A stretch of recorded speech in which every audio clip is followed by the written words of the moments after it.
제19단원 이화영 목사님의 성경 난제난의 구절들 가운데 1. 종말론과 2. 산상수훈의 역설과 3.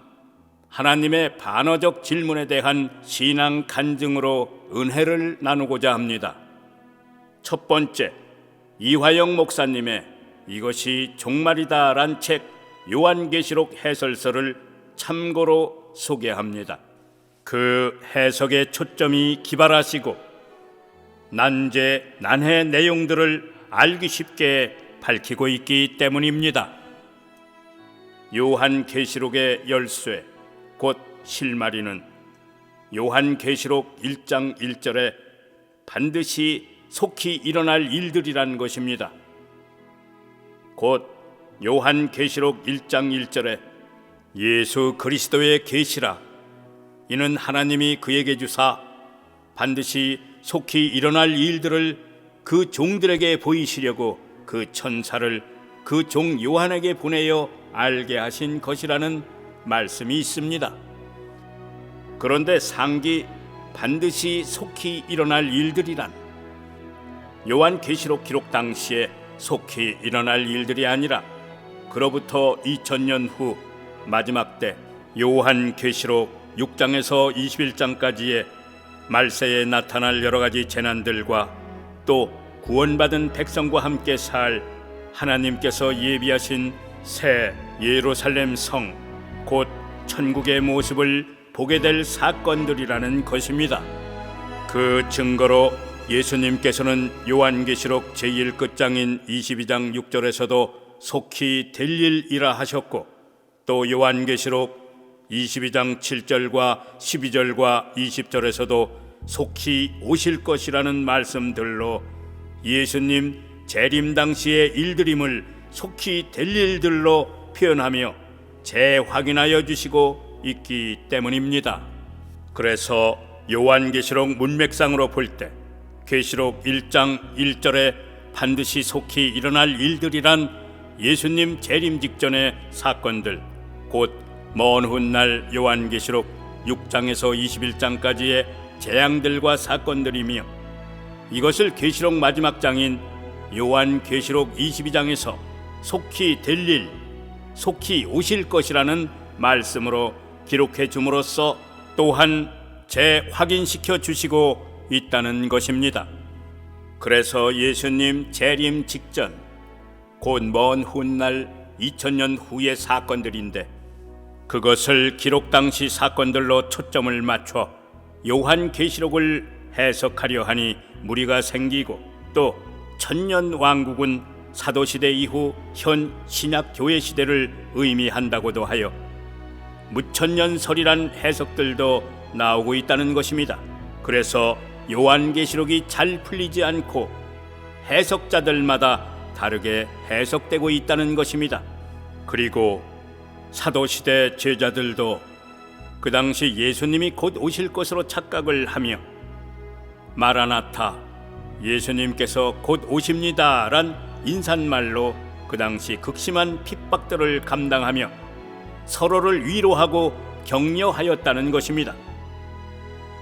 그런데 먼 훗날 말세의 일임에도 불구하고 속히 일어날 일이란 표현을 쓴 것은 하루가 천년 같고 천년이 하루 같은 하나님께서는 재림 신앙으로 깨어 있기를 바라는 뜻이 있다고 봐야 하겠습니다. 그래서 요한계시록 1장 1절에 반드시 속히 일어날 일들을 확인하지 않고는 요한계시록을 바로 풀 수 없다는 것입니다. 그리고 예수님 재림 직전에 있을 계시록 6장에서 20장의 대환란과 거짓 선지자들의 창궐은 예수님께서 제자들에게 말세의 징조들로 말씀하신 마태복음 24장의 재난 항목들과도 너무도 일치하고 있기에 말세를 계시한 이 요한계시록이 사실로 나타날 것임을 알 수 있답니다. 자세한 내용은 이화영 목사님의 저서 이것이 종말이다를 참고하시기 바랍니다.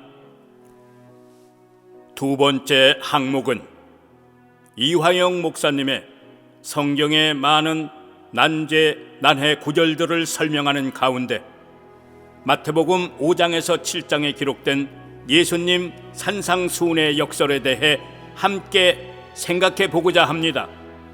말이나 교훈에는 통상 직설법으로 해서 이해되지만 때로는 강조나 충격요법으로 반어법을 사용하기도 하는데, 산상수훈은 예수님께서 새로운 복음 사역을 시작하시기 전에 그 당시 율법을 지켜 구원을 받겠다는 교만한 유대 바리새인들과 우리 모두를 향하여 인간으로서는 다 지킬 수 없는 구약시대의 율법보다도 더 수준이 높고 완전한 하나님의 공의와 율법을 예수님께서는 산상수훈에서 제시하시고 있습니다.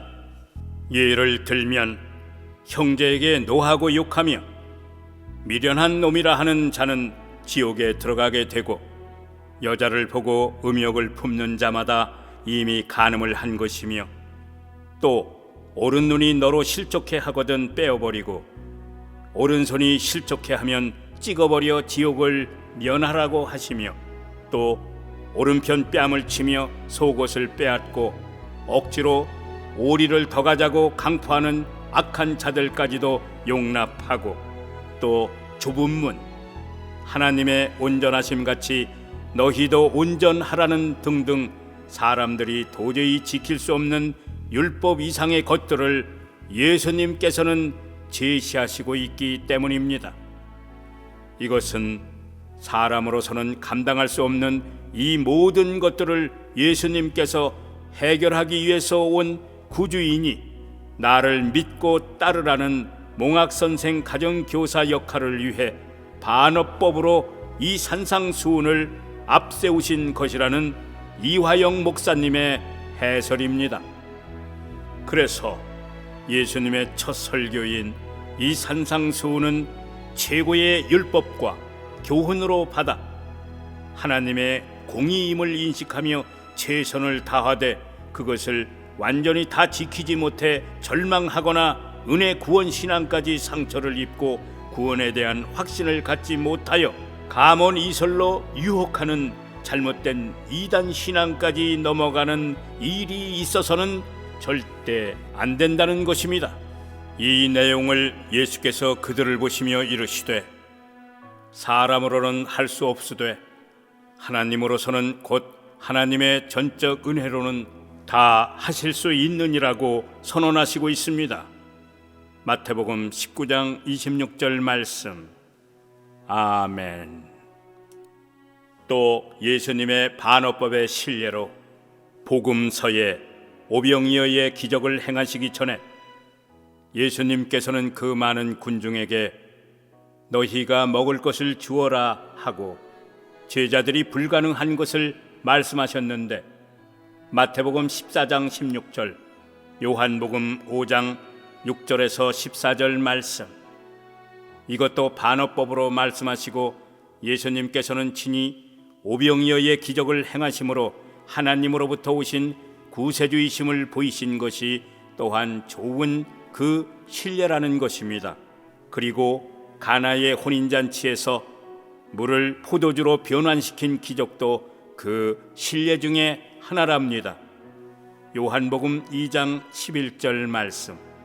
그래서 그 유명한 산상수훈은 정죄의 법을 알리고 은혜의 법을 선포하시기 위해 주신 예수님의 반어법 교훈이셨다는 것입니다. 총명 있는 자들은 깨달을진저. 아멘. 신앙 간증 11번째. 하나님께서는 나에게 간단한 반문 하나로 부자 청년만도 못한 졸장부 신앙임을 깨닫게 하여 주신 체험을 간증하겠습니다. 신앙생활뿐 아니라 열심히 전도하며 나름대로 힘껏 교회에 충성하면서 더욱 축복하여 주시면 물심양면으로 더욱 열심히 충성하겠습니다라고 기도하고 있을 때의 일입니다. 그런 나에게 하나님께서는 갑자기 종빈아, 너 대전 집은 무엇하기 위해 가지고 있느냐? 는 질문이셨습니다. 그래서 나는 하나님, 이때까지 상선을 타고 벌어 저축해 놓은 것은 그것뿐인데요. 노 부모님과 양육해야 할 자녀도 5이나 있고 노후 대책을 위해서 가지고 있습니다. 이것은 기도 중 갑자기 받은 질문에 비몽사몽간 나도 모르게 갑자기 드린 답변이었기에 아마도 나의 본심을 그대로 토로한 것이라고 생각됩니다. 그런 나에게 하나님께서는 그러면 부자 청년의 예화를 한번 읽어보라 는 말씀이셨습니다. 그런데 마태복음 19장 16절에서 30절에 그 부자 청년의 예화는 그동안 목사님들로부터 설교도 많이 들었고 또 나도 수십 번 읽은 성경 내용이기에 잘 알고 있었습니다. 그런데 그 부자 청년은 그 많은 소유를 팔아 가난한 자들에게 나눠주고 나를 따르라는 예수님 말씀에 큰 부담을 느끼며 예수님을 떠났기에 구원받지 못했으나 나는 예수님을 잘 믿고 따르고 있기에 구원받을 수 있다고 자신하며 그래서 부자 청년보다 내 신앙이 더 좋다고 생각하고 있었습니다. 그런데 예수님의 영음을 듣고 마태복음 19장 16절에서 30절을 읽는 순간 이때까지의 나의 고정관념에도 불구하고 나의 신앙은 부자 청년만도 못한 졸장부 신앙이구나 하는 자각과 고백이었습니다. 왜냐하면 만일 내 신앙이 축복을 바랄 만큼 그렇게 좋다면 대전 부동산은 지금 내가 사는 데는 당장 필요한 것이 아니니 그것을 팔아 가난한 자에게 나눠주고 내 뒤를 따르라 하고 예수님께서 나에게 지금 말씀하신다면 나는 어떻게 대답할 수 있을까 자문하며 예수님께서 말씀하셨으니 못하겠다고 거절할 수도 없고 아마도 이와 같은 변명을 하며 머뭇거리다가 부자 청년과 같이 근심하며 나도 예수님 곁을 잠시 떠나 많은 갈등을 하였을 것 같습니다. 그런데 그 부자 청년은 10계명을 다 지킨 1등 신자였었는데 얼마나 몸부림하였겠습니까? 그래서 그 부자 청년의 희심과 구원 문제가 궁금해서 추적해보기 시작하였습니다.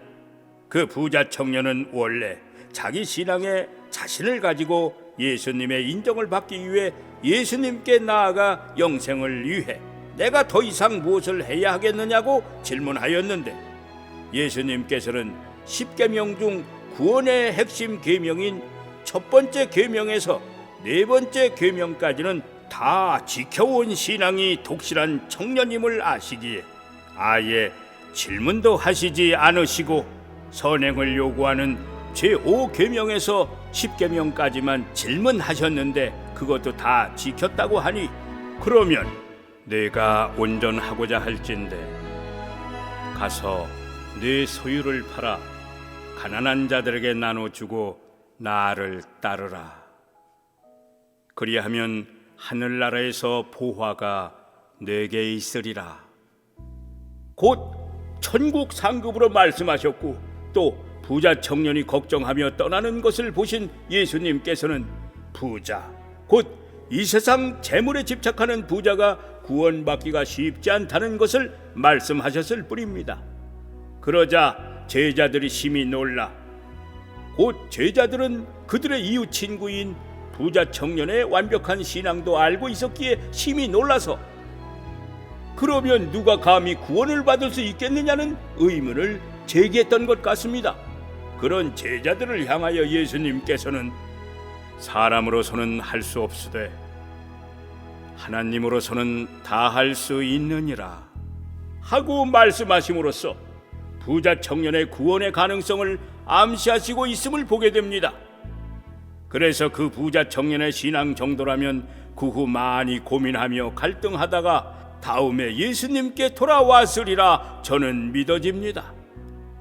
성경 사도행전 4장 36절에서 37절 말씀에는 밭을 팔아 구제 헌금을 내놓았다는 건건한 바나바만을 특별히 성경에 기록하고 있는데 그가 바로 그 부자 청년인 것으로 나는 추정됩니다. 그런데 여기서 잠깐 주목해야 할 점은 그 부자 청년의 신앙 행위는 율법적으로는 진정 인정받을 만하지만 그러나 내 이웃을 내 몸과 같이 사랑하라는 예수님의 완벽한 복음에는 그 부자 청년도 이룰 수 없고 또 우리 모두도 마찬가지랍니다. 다만 하나님의 전적 은혜인 예수 그리스도의 복음으로만이 이룰 수 있다는 점입니다. 이것이 또한 사람으로서는 할 수 없으되 하나님으로서는 다 할 수 있다는 의미이기도 하죠.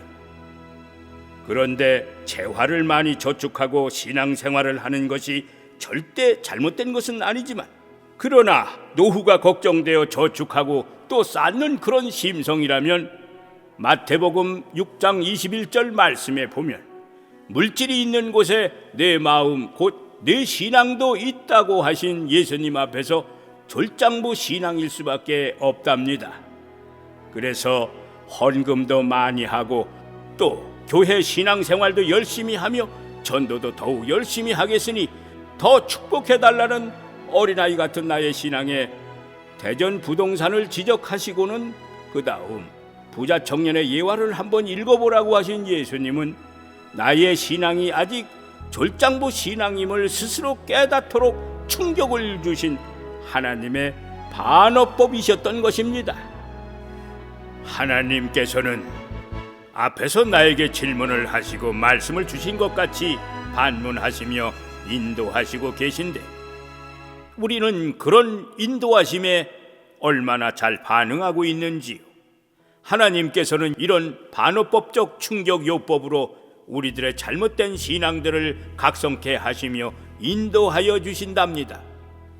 여기서 상기 예수님의 반어법적인 말씀에 스스로 적용해 보시고 각자의 신앙들을 점검해 보실 수 있기 바랍니다. 나는 부자 청년보다도 나으며 졸장부 신앙은 아닌지요. 영생할 천국에서 상급 심판이 있다는데 내 신앙 점수는 지금 몇 점이나 될까요?